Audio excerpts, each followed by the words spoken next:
Alhamdulillahi Rabbil Alamin. Wassalatu wassalamu ala asrafil anbiya'i wal mursalin wa ala alihi wa sahbihi ajma'in, amma ba'd.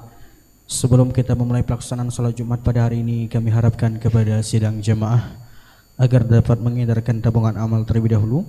Kemudian yang pertama, segera mengisi saf-saf terdepan dahulu yang masih kosong. Kemudian yang kedua, bagi jamaah yang membawa handphone atau alat komunikasi lainnya, kiranya dapat menonaktifkannya hingga selesai pelaksanaan salat Jumat nantinya. Pengurus Masjid Raudatul Jannah Rumah Sakit Dr. Zainal Abidin Banda Aceh mengumumkan beberapa hal sebagai berikut. Adapun hasil tabungan amal Jumat yang lalu adalah berjumlah Rp2.837.500, Rp2.837.500. Dan adapun tata laksana dan waktu pelaksanaan salat Jumat pada hari ini, yakni tanggal 25 November 2022 adalah pukul 12.28 WIB. Selanjutnya yang bertindak sebagai khatib yakni Ustadz Syukri Daud EBA, Imam Ustadz Taufikur Rahman LC, sedangkan muazin Saudara Yesar. Demikianlah pengumuman ini kami sampaikan kepada khatib dan muazin, dipersilakan dengan segala hormat. Wabillahi taufiq wal hidayah. Wassalamualaikum warahmatullahi wabarakatuh.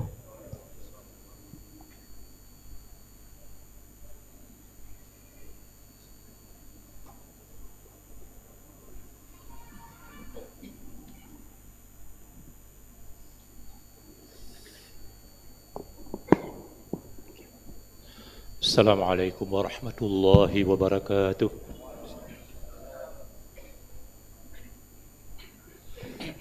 Allahu Akbar, Allahu Akbar, Allahu Akbar, Allahu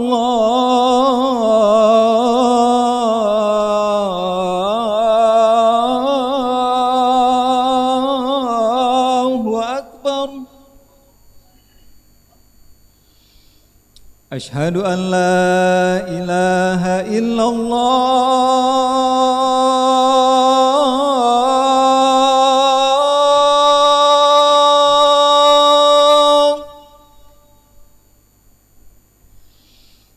Ashhadu an la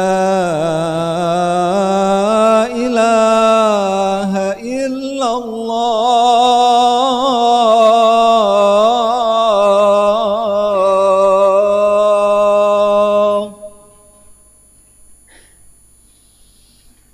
Ashhadu anna Muhammadar Rasulullah.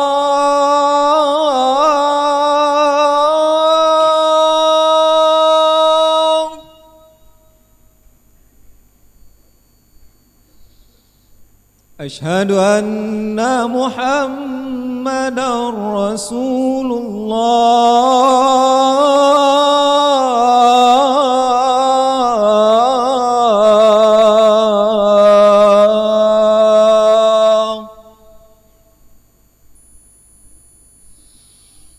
Hayya 'alas salam.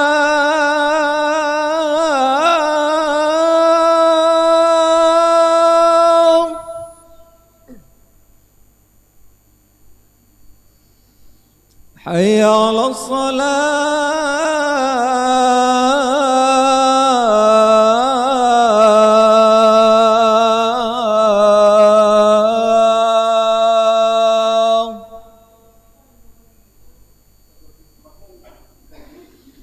Hayya 'alal falah.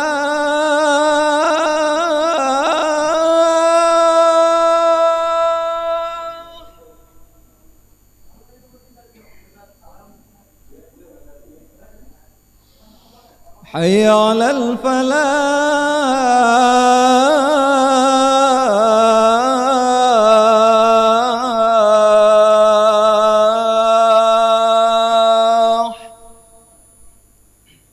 Allahu Akbar, Allahu Akbar. La ilaha illallah.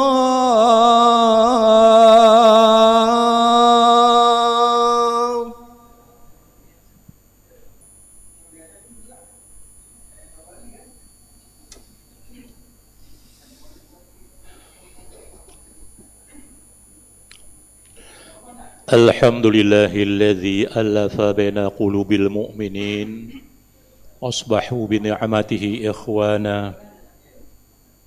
Asyhadu an la ilaha illallah wahdahu la syarika lah wa kana ala kulli syai'in qadira. Asyhadu anna Muhammadan abduhu rasuluh asallallahu ta'ala basyira wa nadhira. Allahumma shalli wa sallim ala sayyidina Muhammadin nuril huda wa ala alihi wa ashabihi darajatil ulia. Amma ba'du, fal muslimun ittaqullaha haqqa tuqatih wa la tamutunna illa wa antum muslimun. Wa'lamu anna Allah ta'ala qala fil Qur'anil Karim, a'udzu billahi minasy syaithanir rajim, ya ayyuhalladzina amanu athi'u Allah wa athi'ur rasul wa ulil amri minkum fa in tanaza'tum fi syai'in farudduhu ila Allah wa rasul in kuntum tu'minuna billahi wal yawmil akhir dzalika khairu ahsanu ta'wila. Shadaqallahul azim. Surah An-Nisa ayat 9-50. Hadirin kaum muslimin sinajun jemaah rahimakumullah, puji syukur serta kesempatan kita persembahkan Allah Subhanahu wa taala atas limpahan rahmat nikmatnya kepada kita. Selanjutnya sahabat salam mari pula kita limpahkan kehadiran Nabi kita Muhammad sallallahu alaihi wasallam, keluarga dan sahabat sekalian. Di samping itu mari pula kita menggunakan sisa-sisa umur ini untuk lebih kita pertebal iman kepada Allah seraya mendekatkan takwa kepadanya. Mari kita laksanakan apa saja perintah Allah, mari pula kita tinggalkan, kita jauhkan apa saja yang dilarangnya. Kaum muslimin, kesempatan hari ini khutbah singkat akan kita bahas dengan suatu judul, suatu topik, yaitu memperbincangkan masalah ikhtilafiyah akan menghancurkan umat Islam. Hadirin, sejarah mengatakan bahawa sewaktu baginda Rasulullah masih hidup, segala persoalan umat baik masalah duniawiyah apalagi ukhrawiyah dapat selesaikan dengan sebaik-baiknya. Demikian pula sewaktu Khulafaur Rasyidin Muhdiyin, ada 4, Abu Bakar, Umar sebagai mertua Rasul, kemudian Utsman dan Ali sebagai menantu beliau, menjadi khalifah Amirul Mukminin. Juga persoalan umat diselesaikan. Setelah para periode sahabi ini tiada lagi, maka datanglah periode berikutnya disebut tabi'in. Timbullah berbagai persoalan umat, apalagi periode berikutnya tabi'in. Sehingga timbullah persoalan-persoalan umat, timbul berbagai mazhab dalam Islam. Yang sekarang ini tersisa 4 mazhab: Hanafi, Maliki, Syafi'i dan Hambali. Namun sayangnya antara 4 mazhab ini ada hal-hal yang kecil, bukan masalah usul, bukan yang pokok, tetapi yang ranting-ranting, perbedaan pendapat, beda pendapat antara 4 mazhab ini. Sehingga dengan beda ini, penganut-penganutnya ada yang kurang menghayati perbedaan ini, sehingga timbullah perbedaan pendapat yang tajam, satu sama lain saling sesat menyesatkan, bahkan naudzubillah satu sama lain saling kafir mengkafirkan. Ini karena kurang pengetahuan. Kita teringat itu mungkin waktu muda-muda kita belajar ilmu bela diri. Sewaktu kita belajar berapa jurus, itu dengan kambing pun kita tarik jurus. Kenapa? Karena belum kita mantap. Tetapi kalau sudah mantap, diajak kelahi pun tak mau kita, kecuali sudah terdesak. Demikian juga dengan masalah-masalah ibadah ubudiyah ini. Kalau kita sudah benar-benar mengetahui bagaimana pendapat para ulama al-masalah ini, insya-Allah tidak akan ribut lagi. Satu sama lain saling menghormati. Beda pendapat wajar, tapi kalau beda pendapat masalah usul, ini yang jadi masalah. Kalau masalah ubudiyah tetap ada beda pendapat. Tapi kalau beda pendapat dalam akidah, ini jadi masalah. Karena diakui Rasul yang selamat masuk surga hanya satu, yaitu ahli sunnah wal jamaah. Itu soal akidah. Tetapi dalam soal ubudiyah, tetap sampai kiamat tidak akan selesai beda pendapat ini. Kaum muslimin, sebagai contoh dalam beda pendapat ini mungkin dengan kita masih ingat, itu pada tahun 2016 dulu. Sekian banyak kaum muslimin di Banda Aceh berangkat dari satu titik menuju ke suatu titik pula. Yang dipertentangkan apa? Yaitu masalah azan 2 kali, masalah pegang tongkat, dan masalah ulang khutbah. Ribut melulu masalah itu.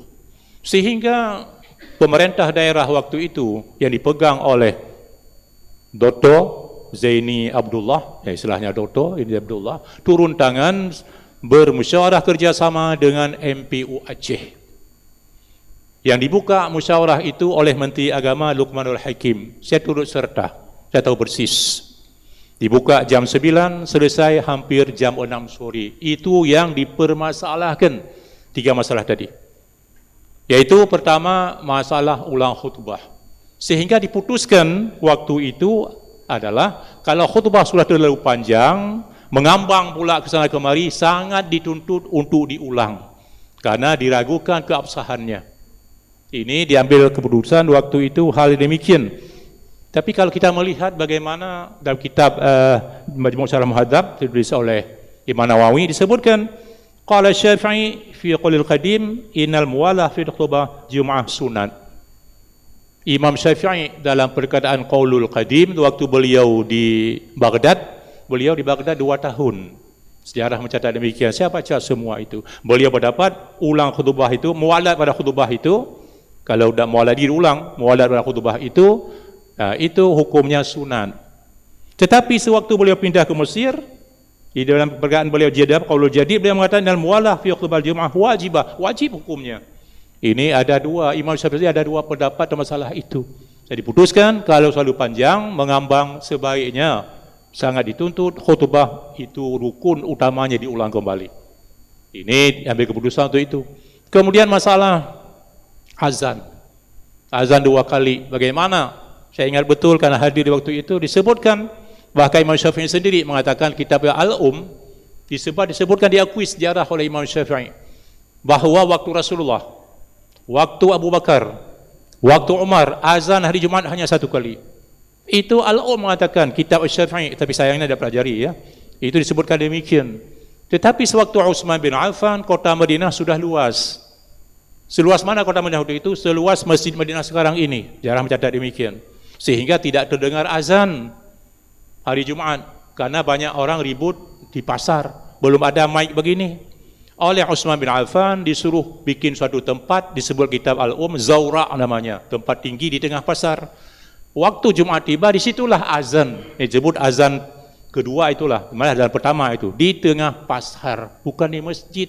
Boleh periksa kitab Al-Um mengatakan demikian.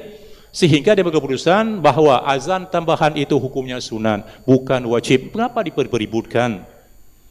Kemudian masalah pegang tongkat disebutkan dalam kitab-kitab hadis, termasuk Nailul Autar, saya baca, itu disebutkan bahawa waktu Rasulullah, beliau anak tangga beliau, tempat beliau khutbah, mimbar beliau 3 anak tangga. Anak tangga keempat tempat beliau duduk, belum ada mimbar begini, belum ada pakai podium maksud saya. Sehingga Rasul bertelekan, muttaqian ala asah, bertekan atas tongkat beliau, pegang tongkat. Kalau tidak pegang tongkat, bagaimana? Tertungkup ke muka, tidak ada meja, tidak ada podium begini. Ini waktu Rasulullah. Waktu beliau salat Aid diberikan tongkat oleh para sahabat yang lain, beliau pegang. Berarti ada hadisnya mengapa kali diributkan. Jadi siapa pegang silakan, tidak pegang pun karena sudah podium pun jadi. Termasuk pendapat Hanafi mengatakan demikian. Maaf, saya membaca keempat mazhab, saya baca supaya tahu di mana kedudukan hukum yang sebenarnya. Ini masalah pegang tongkat itu pada hari Jumaat, supaya kita tahu bagaimana kedudukannya. Hadirin, ribut lagi kita masalah qunut subuh.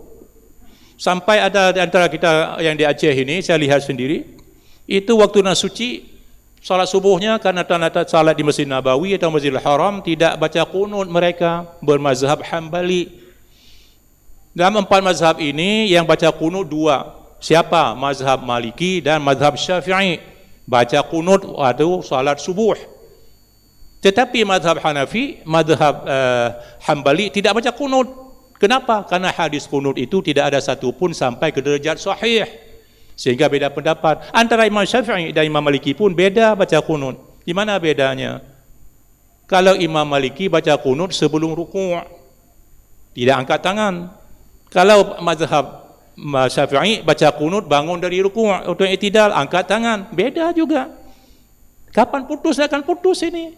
Karena kedua-duanya ada hadis Nabi. Sedangkan mazhab Hanafi, mazhab Hambali tidak menggunakan hadis dhaif untuk amal, untuk ibadah. Tetapi mazhab Maliki, mazhab Syafi'i menggunakan hadis sahih, hadis dhaif untuk ibadat, hukumnya sunat fadailul amal. Itu saja perbedaan. Pak riuh. Ini sebagai contoh, beberapa contoh saya kemukakan. Ribut lagi masalah baca salawat, pakai Sayyidina atau tidak. Kita harus jujur. Kalau kita memegang hadis Nabi riwayat Bukhari Muslim, kaifa nusalli alaika ya Rasulullah fi salatina, bagaimana kami salat untukmu ya Rasulullah dalam salat kami? Rasul tegas menjawab, sudah lama berdiam diri, beliau menjawab, qulu, kata ulama, Allahumma shalli ala Muhammad sampai fi alamin ka hamidum majid. Tidak pakai Sayyidina. Tetapi dalam mazhab Syafi'i sunat pakai Sayyidina, bukan wajib. Sunat pakai Sayyidina. Di mana sunatnya? Dipakai hukum qiyas, hukum analogi. Dalam kehidupan sehari-hari kepada orang-orang kita hormati, kita pakai Bapak yang terhormat, yang mulia, Al-Mukarram, Al-Fadil, itu manusia biasa. Konon lagi Rasulullah Sayyidul Anbiya Al-Mursalin, lebih wajar kalau itu dipakai Sayyidina. Itu beda pendapat, tapi mazhab lain tidak pakai Sayyidina. Hanya mazhab Syafi'i, hukumnya sunat bukan wajib. Jadi tidak perlu ributkan masalah ini. Ini perlu kita pertegas supaya jangan kita ribut-ribut lagi masalah. Kemudian masalah baca basmalah dalam salat. Basmalah baca dalam waktu Fatihah. Bukan tidak dibaca. Basmalah itu merupakan salah satu ayat Al-Quran Fatihah. Ada 7 ayat, sab'ul minal masani, 7 ayat Al-Quran. Dari basmalah sampai waladhdallin. Tetapi mazhab di tanah suci, yaitu mazhab Hambali, mereka membaca basmalah dengan sir, dengan suara bisik. Kalau mazhab Syafi'i sunat dibaca dengan jahar, dengan suara yang berkeras, sama dengan hamdalahnya. Itu aja bedanya, bukan tidak dibaca. Jadi ada yang ulang solat dari bacaan tidak sah, bukan tidak dibaca, dibaca dengan sir. Periksalah. Sekurang-kurangnya kalau kita mau mempelajari, sekarang sudah terjemah saya rasa, kitab Fiqh Madhahib Arba'ah, ditulis oleh Abdul Rahman Al-Jaziri, supaya wawasan kita itu luas. Tahu kita bagaimana hukumnya keempat mazhab ini yang berkembang sekarang ini. Jangan satu sama lain lagi tadi tuduh menuduh, sesat menyesatkan satu sama lain. Hadirin, ribut lagi masalah talqin jenazah, talqin mayit. Ada kampung-kampung talqin mayit, datang orang tak talqin, apa itu bid'ah, dalalah terus. Begitulah kita keluar. Kita katakan tu Allah, dalalah itu finnar tu, neraka terus, masya-Allah. Itu kita tidak periksa. Periksalah baik-baik di mana asal talqin ini. Kalau kita lihat kepada fiqh Syafi'i disebutkan asal talqin ini ada satu hadis. Hadisnya dhaif, hadis Abu Umamah Al-Bahili. Beliau wasiat, beliau katakan kalau saya wafat nanti baca ini. Ada hadisnya tapi dhaif. Saya katakan tadi hadis dhaif, sebahagian ulama tidak mengamalkan. Tapi mazhab Syafi'i mengamalkan hadis dhaif, itu saja persoalannya. Jadi sahabat-sahabat katakan itu bid'ah. Yang tidak melakukan, datang kita yang melakukan talqin. Apa itu? Dikuburkan orang tua seperti binatang saja. Binatang kan tidak talqin. Masya Allah. Ini jangan sampai demikian kita saling tuduh satu sama lain. Periksa di mana asal usulnya. Kita perlu bersatu kaum muslimin dan Allah. Jangan sampai pihak ketiga yang mengambil keuntungan. Kita tambah lemah terus. Ribut lagi masalah kirim pahala kepada orang mati. Orang dah meninggal. Jadi kebiasaan kita termasuk di Aceh, kita lihat di Aceh sendiri, kalau ada orang meninggal itu sekian malam datang orang ta'ziyah. Supaya jangan ngomong macam-macam, ta'ziyah itu kesempatan ta'ziyah tadi digunakan untuk membaca Samadiyah dan tahlil, ditutup dengan doa. Itu kebiasaan kita. Ya, tradisi kita. Oh, kalau ditanya apa ada dalil yang jelas itu, kita jawab itu tidak ada. Tidak ada, boleh kita jawab demikian. Tetapi para ulama dengan memegang kepada perkataan para sahabat. Ada yang demikian. Jadi yang kita ributkan persoalan tadi, yang jadi persoalan apakah yang kita baca tadi? Ya Allah sampaikan pahala saya membaca ini kepada si Fulan bin Fulan misalkan, atau binti Fulan. Apakah sampai itu tidak? Kita tidak tahu. Karena kita tidak ada yang sudah meninggal itu bangkit kembali, kita tanya yang kami kirim sampai atau enggak ada.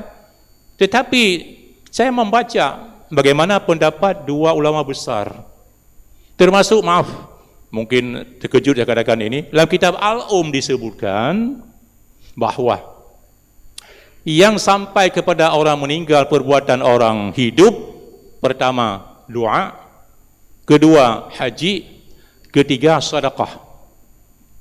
Fa'imma siwa dzalik, selain itu fatawabu li fa'ilih dunal mayyit. Pahala kepada orang yang melakukan tidak sampai ke mayat. Maaf, ini kata Imam Syafi'i dalam kitab Al-Um, boleh periksa. Ini kitab Al-Um mengatakan demikian. Tetapi saya membaca bagaimana pendapat Abu Hanifah, pendapat Ahmad bin Hanbal. Beliau mengatakan sampai pahalanya dengan catatan yang melakukannya itu betul-betul ikhlas dan tidak mengambil ongkos. Itu kata Ahmad bin Hanbal dalam kitab beliau, ikhlas tidak mengambil ongkos, ditentukan sekian-sekian, tidak. Ini murid Syafi'i, Ahmad bin Hanbal murid Syafi'i mengatakan beda pendapat guru dengan murid. Nah, ini sekedar beberapa contoh itu yang terjadi ya dalam persoalan ubudiyah kita dalam sehari-hari kemudian dari Allah Subhanahu wa taala. Sebenarnya cukup banyak itu. Dalam salat saja cukup banyak. Contoh lagi saya sebutkan dalam salat. Itu masalah niat misalkan. Misalnya niat dalam salat. Kalau pendapat Syafi'iyah, maaf bukan saya katakan Syafi'i, Syafi'iyah. Penganut Syafi'i. Syafi'i sendiri tidak begitu sebagai kata Al-Um. Mengatakan bahawa niat dalam salat itu kita baca dalam kalimat Allahu Akbar. Itu kata Syafi'iyah. Walaupun Imam Syafi'i mengatakan demikian. Kalau kita pegang rumus, apa niat? Mahiyan niyah, apa niat itu? Qasdus syai'i muqtarinan bi fi'li, bukan fi fi'li, bi fi'li. Kehendak kita berbuat sesuatu berhubungan dengan pekerjaan tadi, Tapi pendapat Syafi'iyah mesti dalam kalimat Allahu Akbar. Sehingga ada ulang-ulang itu, enggak selesai-selesai niatnya, dan demikian. Itu pendapat terserah. Yang penting ada niat daripada saya. Tetapi kalau kita melihat pendapat Abu Hanifah, selesai kita wuduk, sudah niat kita ingin solat Jumaat di tempat ini, sudah selesai, tidak perlu niat lagi. Itu pendapat Abu Hanifah. Niat juga ada niat. Kalau tidak ada niat, enggak usah. Inna ma'lubi niat. Seluruh amalan itu mesti dengan niat, dibalas sesuai dengan niat apa niatkan. Itu hadis Nabi. Kita melihat bagaimana dua pendapat ulama lagi. Pendapat dari Imam Malik dan juga pendapat dari Ahmad bin Hanbal. Mereka mengatakan niat itu adalah waktu kita pas sudah berdiri, kita niat baru takbir Allahu Akbar. Ini ada 3 pendapat tentang niat dalam salat saja. Jangan satu salat saling batalkan. Jadi jangan sampai lain kita klaim yang benar begini, lain semua salah. Ini keliru. Tolong kita baca bagaimana pendapat-pendapat yang lain tentang persoalan mungkin yang beda dengan pendapat mazhab yang kita anut. Sekali lagi di mana-mana saya suruhkan, jangan masalah khilafiyah dipertentangkan yang menyebabkan kita menjadi lemah. Orang pihak ketiga yang menjadi kuat. Sehingga diingatkan oleh kita Allah Subhanahu wa taala Al-Qur'an Karim. Apa firman Allah Subhanahu wa taala?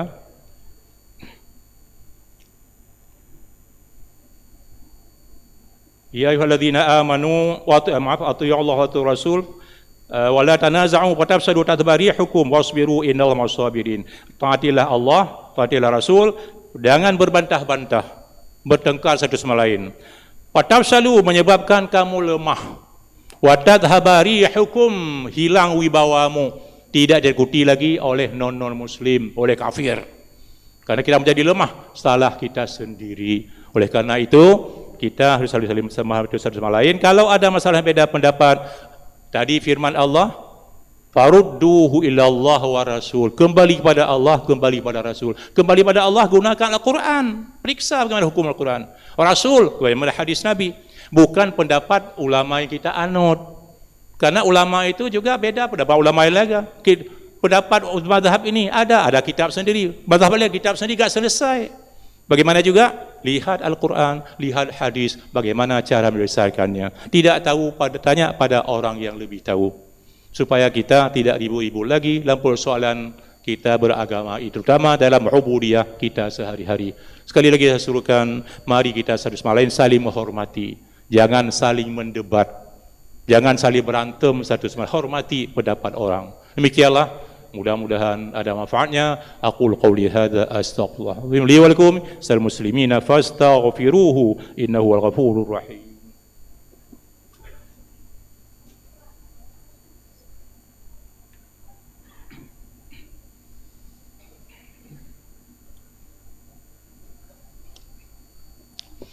Alhamdulillahilladzi hadana li hadza wa ma kunna linahtadiya laula an hadana Allah.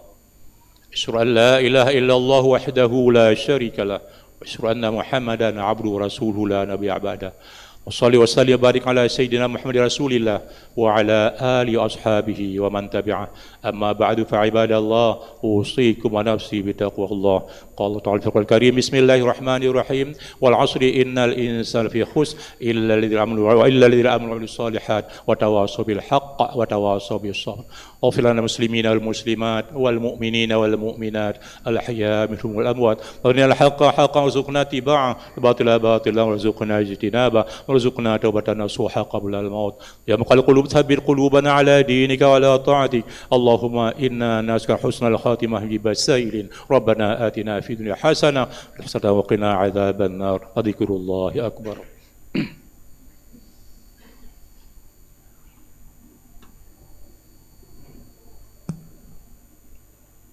Allahu Akbar, Allahu Akbar.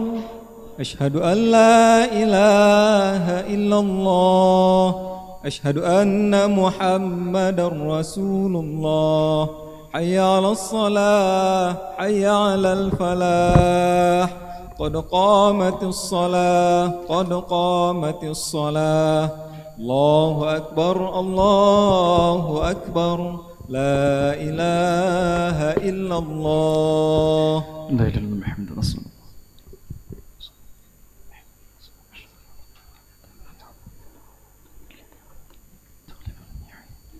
سووا صفوفكم فإن تسوية الصف من تمام الصلاة. Lurus dan rapatkan saf.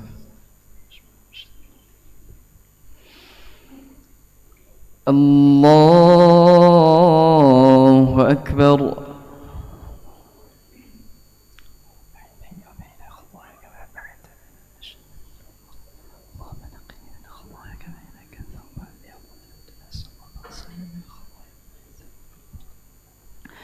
بسم الله الرحمن الرحيم. الحمد لله رب العالمين. الرحمن الرحيم. مالك يوم الدين. إياك نعبد وإياك نستعين. اهدنا الصراط المستقيم. صراط الذين أنعمت عليهم غير المغضوب عليهم ولا الضالين.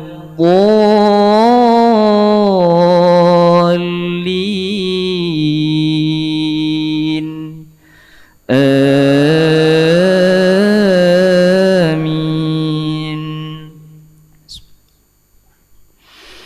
قاتلوا الذين لا يؤمنون بالله ولا باليوم الآخر ولا يحرمون ما حرم الله ورسوله ولا يدينون دين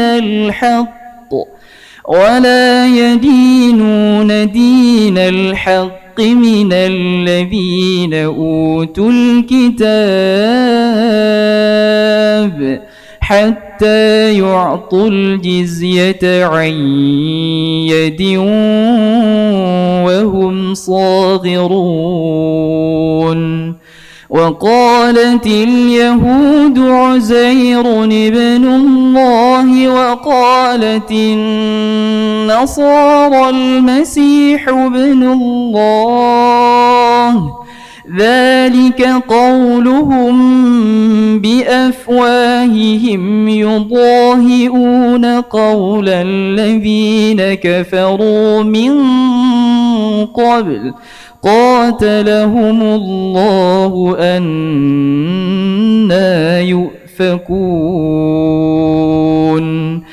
اتخذوا أحبارهم ورهبانهم أربابا من دون الله والمسيح ابن مريم وما أمروا إلا ليعبدوا إلها واحدا لا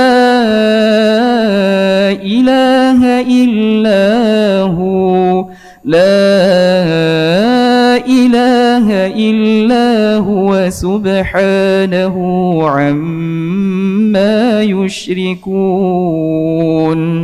يريدون أن يطفئوا نور الله بأفواههم ويأبى الله إلا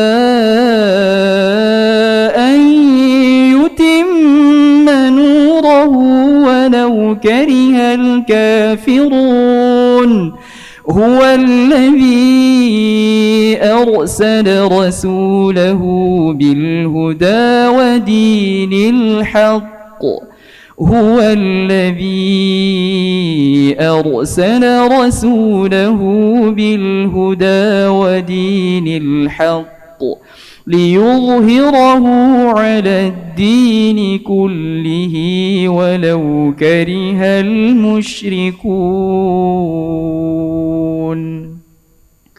الله أكبر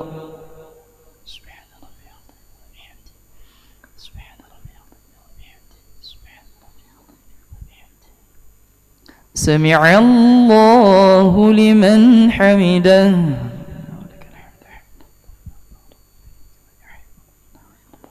الله أكبر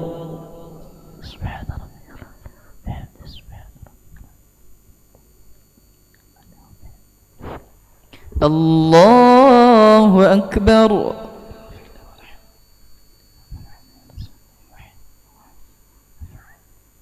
الله أكبر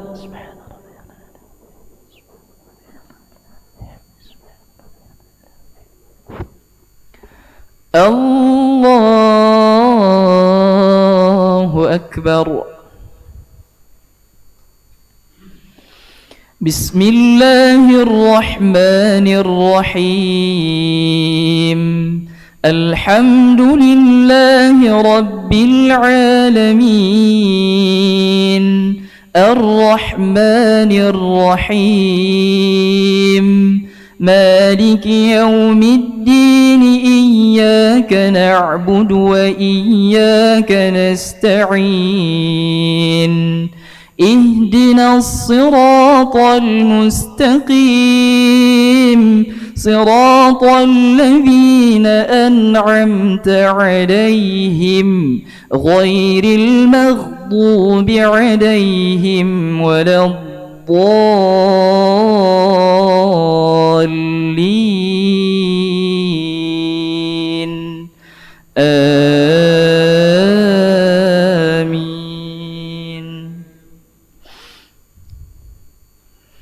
يريدون أن يطفئوا نور الله بأفواههم ويأبى الله إلا أن يتم نوره ولو كره الكافرون هو الذي أرسل رسوله بالهدى ودين الحق ليظهره على الدين كله ولو كره المشركون يا أيها الذين آمنوا إن كثيرا من الأحبار الأحبار والرهبان ليأكلون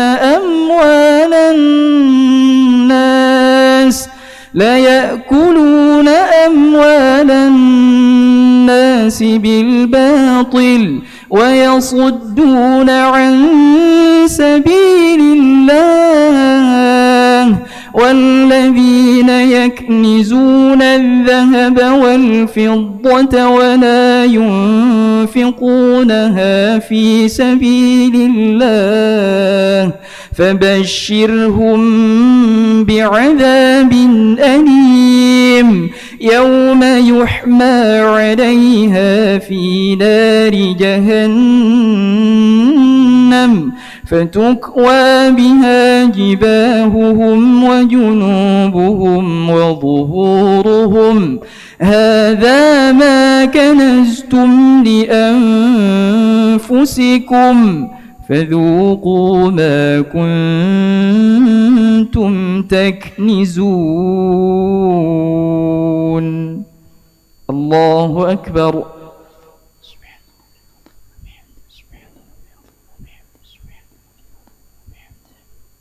سمع الله لمن حمده.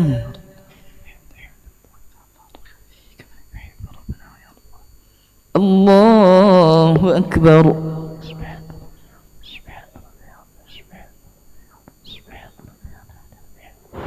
الله أكبر.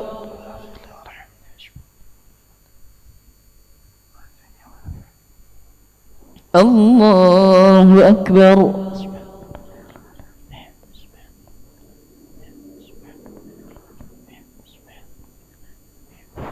الله أكبر.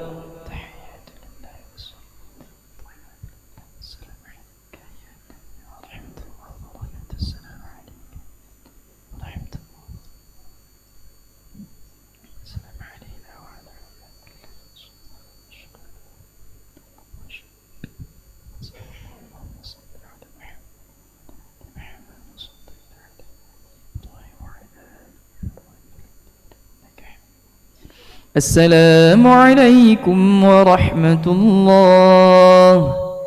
السلام عليكم ورحمة الله.